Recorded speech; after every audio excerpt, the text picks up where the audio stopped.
Hi, Bravehearts! Welcome to another episode of the Self Love Club podcast. This is me, Chennie, your host. You know what? Actually, I did not introduce myself in the previous episodes, but that's because I don't want you guys to focus about me. We're going to focus on the topics that we will be talking about and less about me unless I share my story. Speaking of my story, in this episode, I will be sharing my experience. Story about a recent trigger. How do we deal with triggers?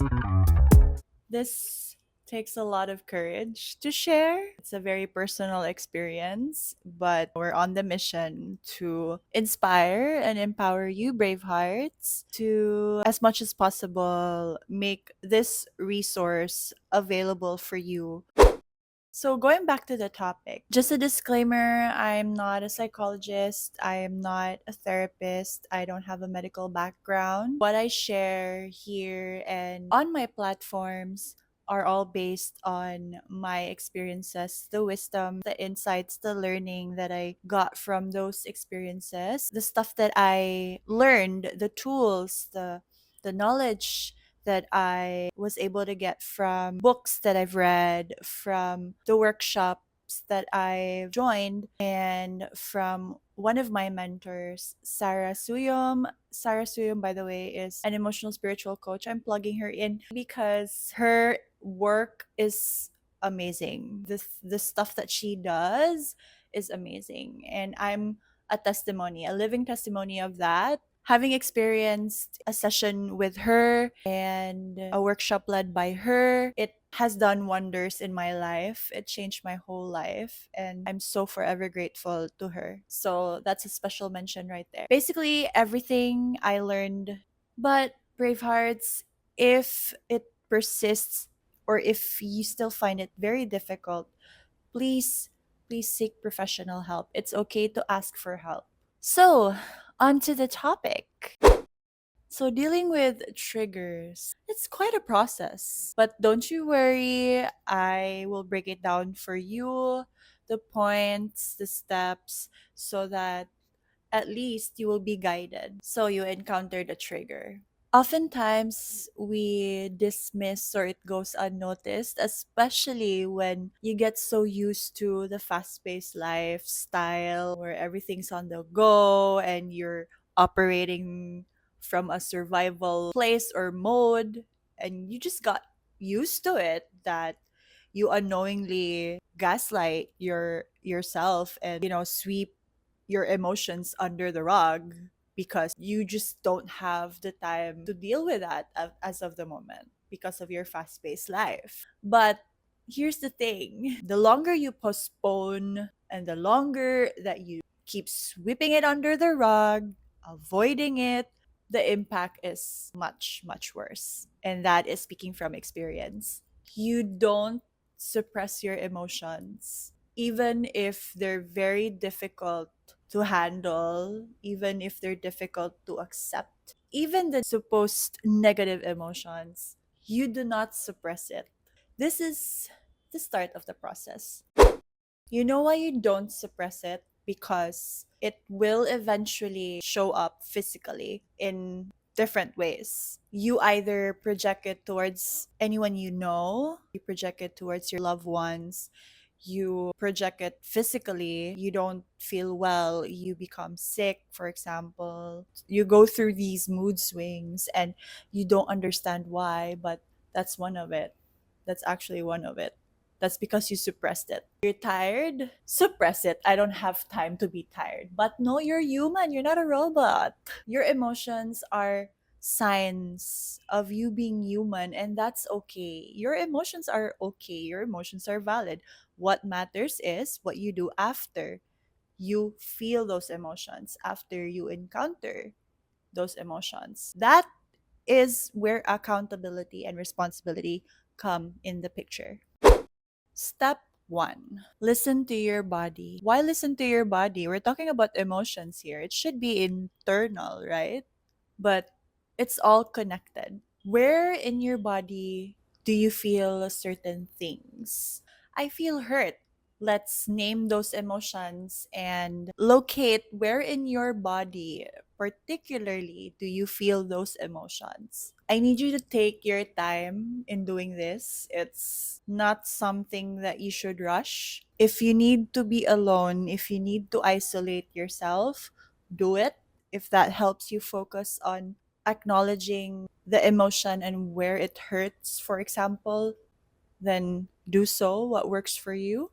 And if you can't trace where the emotion is coming from, that's okay.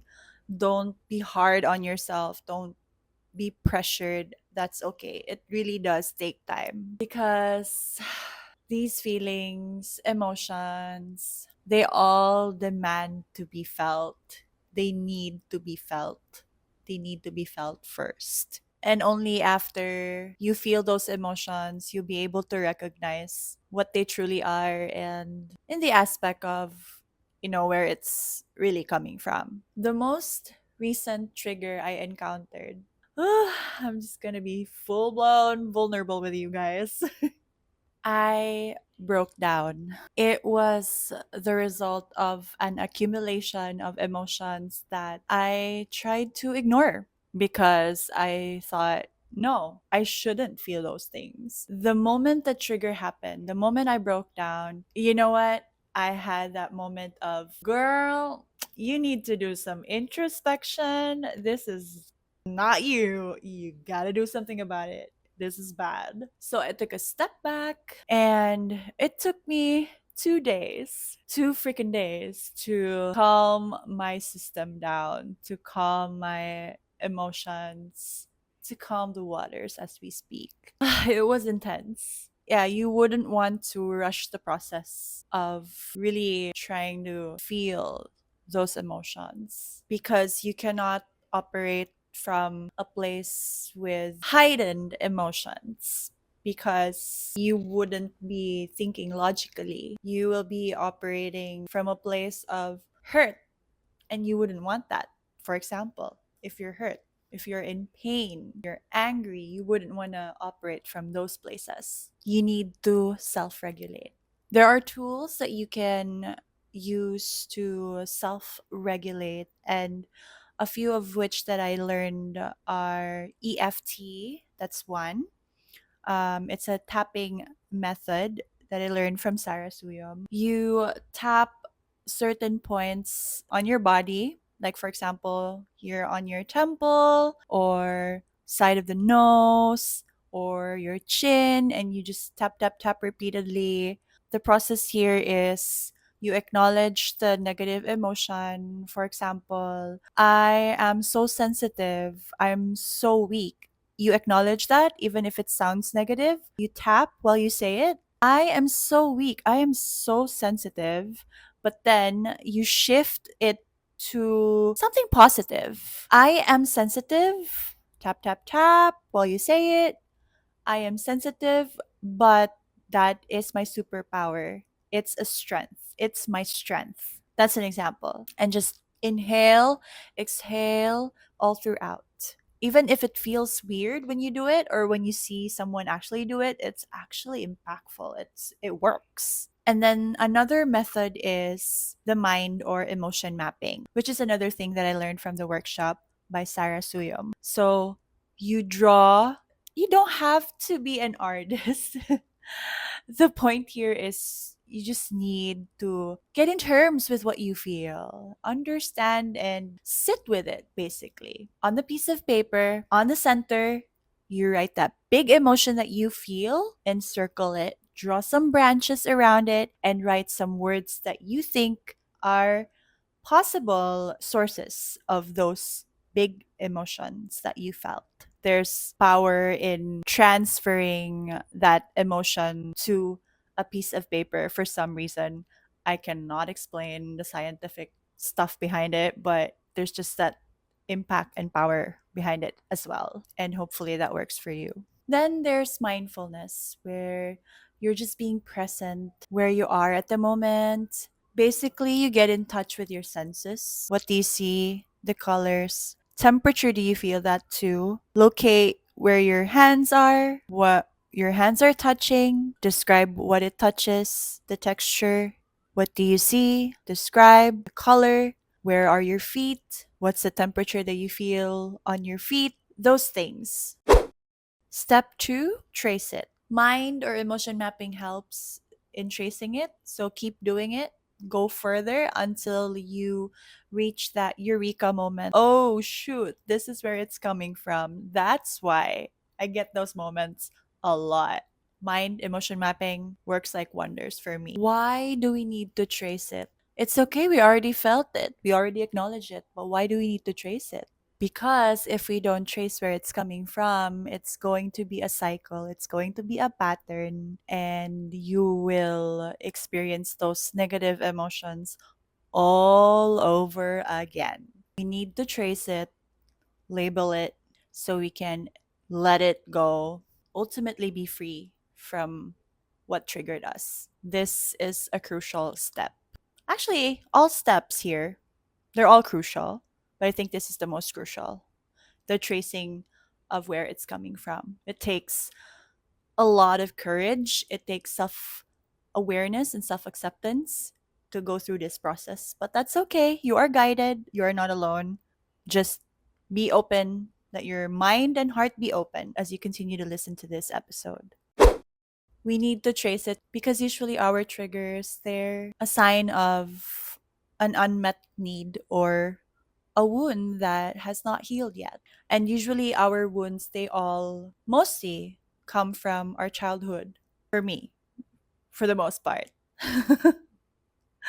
So I had to trace back from my childhood what could possibly be the reason why I got so triggered, so hurt, and in pain. I looked at my baby photo, had a moment of silence as I try to recall what could possibly be the reason. I tried to go back to how I was as a kid, and I uncovered that I have an attachment wound. And that came from the kid who was afraid to be rejected, to be abandoned. And somehow being an overgiver is connected with it. And I also realized that during that period when I was going through introspection after the trigger, that I had to work hard, achieve things. I have to be able to give something so that I would get the love and attention that I want. That was so hard for me to face. That was so hard for me to acknowledge. And I was just looking at my baby photo, crying, was another breakdown, part two. Because out of empathy, out of compassion for the inner child, for the kid that I was, the overgiver was also a shadow part of mine. Shadow parts, I've already mentioned this in the first episode. I learned this from Britt Frank in her book, The Science of Stuck. Shadow parts are the parts that we hate, but they show opportunities of growth. And that's it, being overgiving. I just needed to remind myself every time I catch myself. That's self awareness. Every time I catch myself, oh, you're overgiving, take a step back. What is this? Where are you operating from? Are you operating from a place of fear? Is this fear?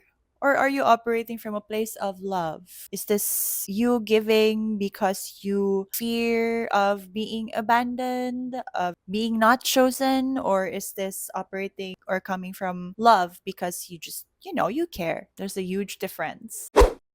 Then step three, we release. A good release to be exact. Not the YOLO party, drink, not that type of release. Not something that is harming yourself or your body. A good release. Cry, for example. Allow yourself to cry. Movement, workout, run, jog, boxing, whatever type of movement. Could be dancing. Or you could write. That's a form of release as well. Which leads me to the final step: recode. This is where we shift our perspective. Yes, that was a negative emotion. Yes, that was a negative experience or situation. But how do we shift it to something positive? Very challenging, right? The thought of it is already hard. Doing it is harder. But again, don't worry, don't worry. I got you. Thanks again to Sarah. This has done wonders for me. Process is chaotic, it's messy, but oh my god, the result, you'll really fly. You will have that freedom, the feeling of that heavy feeling I feel in my chest and my shoulders. I'm free from it. Write down that negative situation, that negative emotion or experience. Write it down. Then, write down, how is it affecting you? What are you learning from that negative experience? What is it teaching you? And then this is the most courageous and the difficult part. This is where you will also be able to test yourself how courageous you are really and how humble you are in your experiences. So the last thing that you will write is a gratitude statement. I am grateful for blank, that negative situation or experience, because I now value blank. An example, you can formulate it however you want, but basically, how do you shift it? How do you shift perspective? I am grateful for that heartbreak, for example. I'm grateful for that heartbreak because I learned the value of self love. You shouldn't 100% give your all, attach your identity, revolve your dreams and hopes and aspirations to a person, because once that disappears, you lose yourself. And that's an important lesson. And I am grateful for that. If I would not be able to learn that, I wouldn't be where I am now. I wouldn't be the woman that I am now in front of you. So I'm still grateful for it anyway. That is a solid example because I don't know if you realized it this way, you do not invalidate the negative experience. You do not invalidate the negative emotions, the feelings. You accept them as they are happening right now to you. In turn, you have made your own experiences seen and heard. You have validated that. And in this activity, you have let go of what no longer serves you. Thus, you are freed from it. You are feeling renewed by then, and you can operate from love again.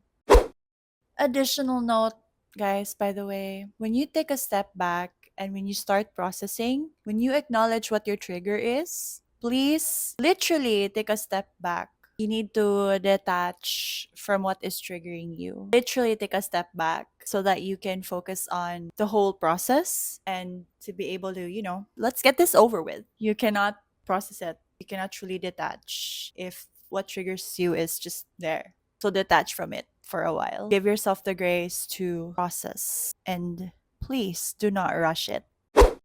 Going back to my story, I learned my lesson and I have come to terms with what my trigger was, how I was feeling, and how I should face it next time. Should I deal with the same trigger if it still triggers, which it doesn't anymore? And I'm so happy for myself. And that's because ultimately I allowed myself to process those things and we move on.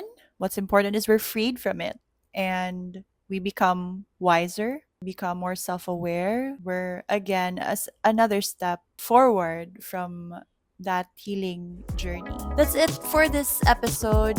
Thank you so much for tuning in. Thank you for listening. Feel free to rewind and listen to it again. Share it with your friends and family if it resonates with them, if you think they can relate to it. Please let me know. Message me, comment here, or message me anywhere on social media. If any of the episodes resonated with you, I would really, really appreciate it. Don't forget to follow me on my social media pages. That's Chennie Montero. Also, follow Self Love Club _series on Instagram and subscribe to my YouTube channel. That's Chennie TV. Thank you, Bravehearts. I'll see you on the next one. Take care. Bye.